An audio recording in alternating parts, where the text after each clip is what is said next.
Do you remember singing along to a song without knowing the artist's name? The 1970s created dozens of these musical mystery songs that dominated radio and became permanently etched in our memories, while their creators vanished into obscurity. These weren't random chart climbers. They were lightning strikes of perfect timing and cultural alchemy. From gospel-tinged rock that shocked radio programmers to disco crazes that defined dance floors, these one-hit wonders became the soundtrack to roller rinks, house parties, and late-night radio across America. Each tells the story of ordinary musicians who struck gold exactly once, leaving behind melodies that refused to die. These 12 tracks prove that one perfect song is all it takes to become immortal. Let's count down 12 unforgettable one-hit wonders from the 1970s to the one that defined the era. Number 12, Spirit in the Sky, Norman Greenbaum. Released in December 1969, this fuzzed-out gospel anthem hit the new decade like lightning, reaching number 3 on the U.S. Billboard Hot 100 and spending weeks dominating radio. Norman Greenbaum sold roughly 2 million copies and hit number 1 in the UK, Australia, and Canada with something that shouldn't have worked: devotional lyrics paired with the distorted guitar riff heavy enough for any garage band. The song's mix of fuzz guitar and gospel-tinged lyrics made it unlike anything on AM radio. That sonic mismatch helped it stand out completely. Listeners found it memorable because it didn't sound like other singles, while critics and DJs noted the novelty of combining devotional lyrics with heavy riffs. Now here's what most people don't know. This track became one of the entertainment's most licensed songs, appearing in countless films and advertisements over decades, reinforcing its longevity. And as the 70s opened with fuzzed-out gospel rock, the decade also found room for pure summer joy. Number 11, In the Summertime, Mungo Jerry. While Norman Greenbaum was electrifying airwaves with heavy guitars, a British skiffle band was crafting the ultimate summer anthem using nothing but acoustic instruments and homemade percussion. In the Summertime topped the UK singles chart for 7 straight weeks and peaked at number 3 in America, but those numbers tell only a part of the story.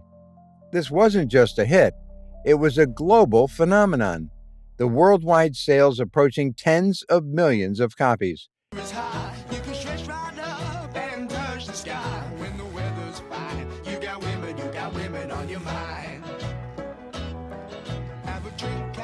The secret was its communal feel, hand-clapped rhythms, foot stomping, and even a glass bottle used as percussion.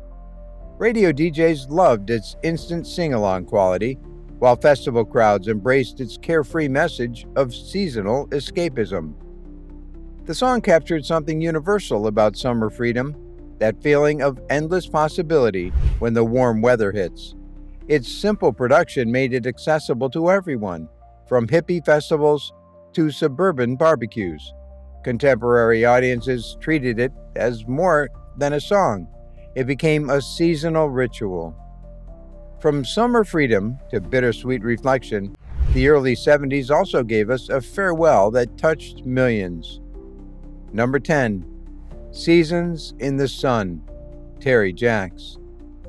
Released late in 1973, this melancholic farewell spent 3 weeks at number 1 on Billboard Hot 100 in March 1974, selling an estimated 14 million copies worldwide. Terry Jacks adapted this from a Jacques Brel piece, creating an adult contemporary staple that hit a vein of public sentimentality.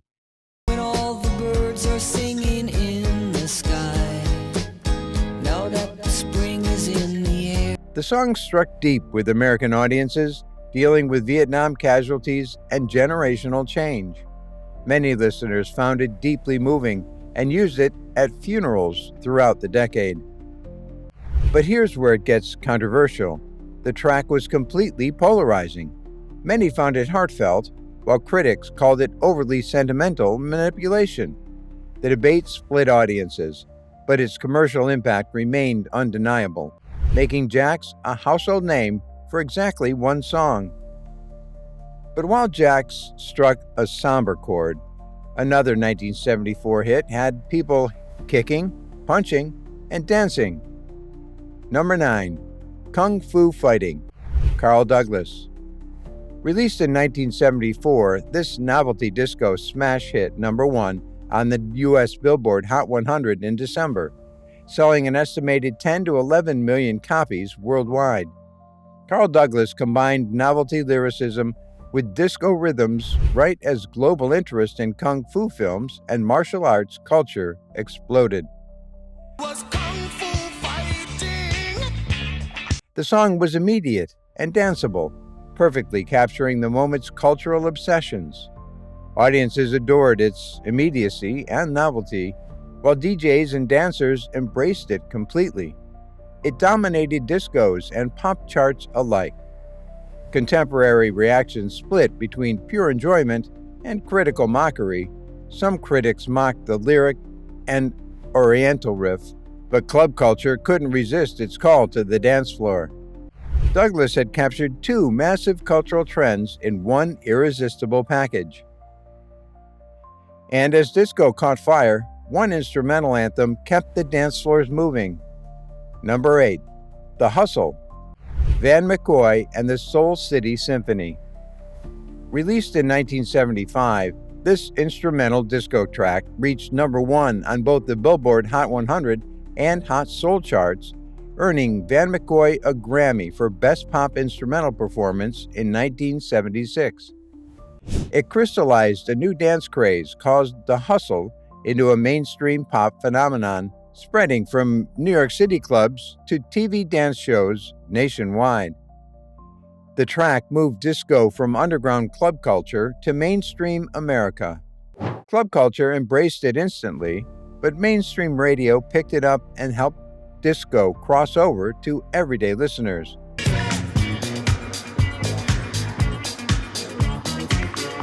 Making the hustle a nationwide fad. McCoy had created something revolutionary. An instrumental that didn't just soundtrack a dance, it created one. The hustle became taught on television variety shows and performed at school dances across the country. From the clubs of New York, the charts then turned to a rock band that went funky just once and nailed it. Number 7. Play That Funky Music, Wild Cherry. Released in 1976, this funk rock crossover hit number 1 on both the Billboard Hot 100 and R&B charts during the summer of 1976. Wild Cherry achieved something rare, a defining funk rock hybrid that crossed racial boundaries, becoming party gold that remains a staple decades later. Now here's what most people never knew. This was a rock band intentionally switching into funk to follow audience demand. The song literally chronicles their audience telling them to play that funky music, white boy, turning real audience feedback into chart gold. The groove and chantable chorus made it cross-racial and cross-format radio magic. Contemporary listeners widely embraced it at the parties and on the radio, giving the band instant popularity. But they never matched the single's success, leaving this as their permanent legacy. And if Wild Cherry had people dancing, one Washington, D.C. group made the world sing about love in the afternoon. Number 6. Afternoon Delight, Starland Vocal Band.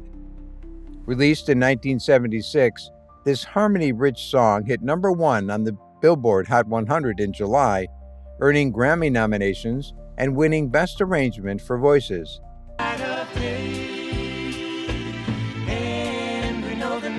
But Afternoon Delight became more than a chart hit. It became a cultural talking point that dominated AM radio while dividing audiences. The bright, harmony-rich sound masked risque lyrical content behind an innocent facade. This created a phenomenon where people argued whether kids understood the lyrics, while radio programmers struggled with family hour programming decisions. Despite becoming instantly recognizable and achieving massive radio success, Starland Vocal Band faded quickly afterward. The single became a defining period artifact of mid-70s soft rock.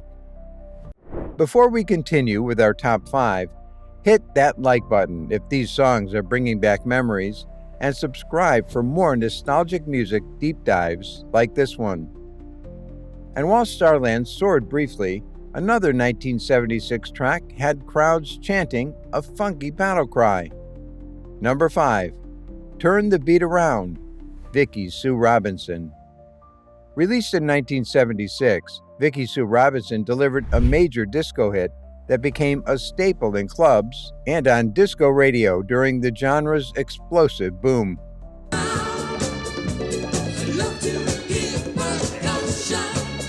Built around percussion and driving rhythm, Turn the Beat Around showcased disco's emphasis on groove and the drummer as focal point. The track was designed as a club anthem, and club DJs embraced it as a high-energy floor filler. Robinson's powerful vocals and percussion-driven arrangement made it a memorable disco highlight that kept dance floors packed. Robinson became closely associated with the disco boom through this track, though she couldn't replicate its mainstream chart dominance afterward. The song captured disco at its most rhythmically focused. But even as disco roared, soft rock still found its way into living rooms everywhere. Number 4, Don't Give Up on Us, David Soul. April 1977 proved that television fame could convert rapidly into record sales when Don't Give Up on Us hit number 1 on both the Billboard Hot 100 and UK singles chart. David Soul, known to millions as the blonde half of TV's Starsky and Hutch, created a major international hit with this clean, soft rock ballad. You've got a right to stop believing. The song demonstrated the power of the 1970s cross-media celebrity. Soul's popularity from the hit detective show translated directly into record sales.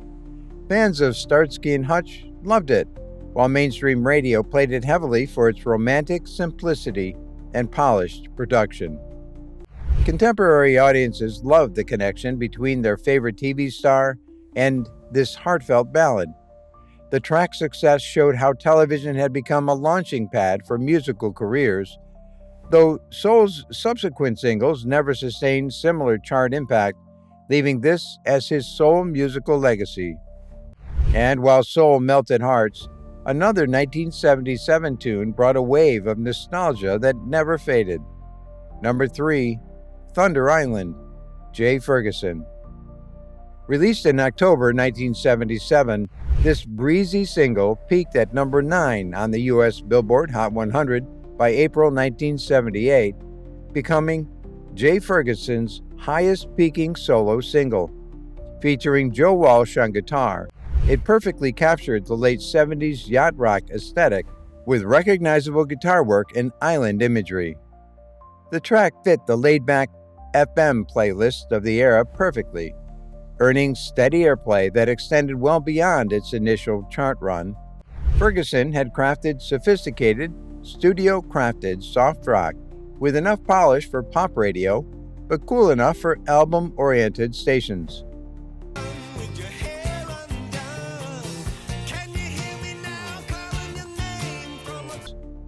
The song later found life in film and TV synchronizations, which helped keep it in listeners' memories decades later.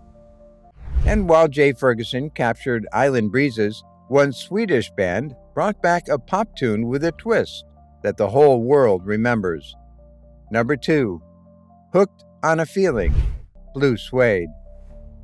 Blue Suede's 1974 cover transformed the original B.J. Thomas composition with the now famous Ooga Chaka intro, reaching number 1 on the Billboard Hot 100.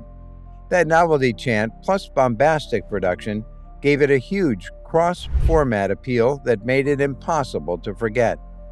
The unusual hook made audiences find it delightfully eccentric and highly singable, the kind of record that demanded participation rather than passive listening.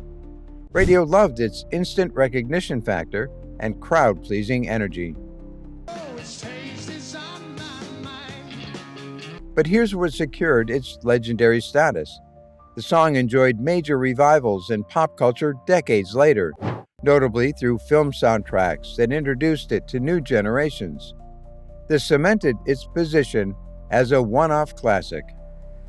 But as quirky as Blue Suede's hit was, no one-hit wonder closed the 70s with more cultural punch than this. Number 1. Video killed the radio star. The Buggles. Released in September 1979, this synth-pop anthem became a number 1 international hit in the UK, Australia, and other markets, though it peaked at number 40 in the US.